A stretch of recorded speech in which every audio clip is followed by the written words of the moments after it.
The rise of forest.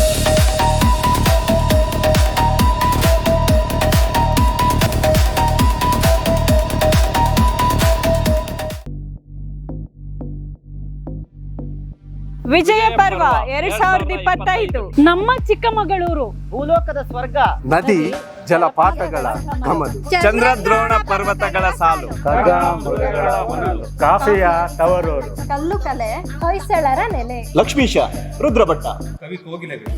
ನಿಮ್ಮೆಲ್ಲರಿಗೂ ನಮ್ಮ ಚಿಕ್ಕಮಗಳೂರಿಗೆ ಆತ್ಮೀಯ ಸ್ವಾಗತ. ಚಿಕ್ಕಮಗಳೂರು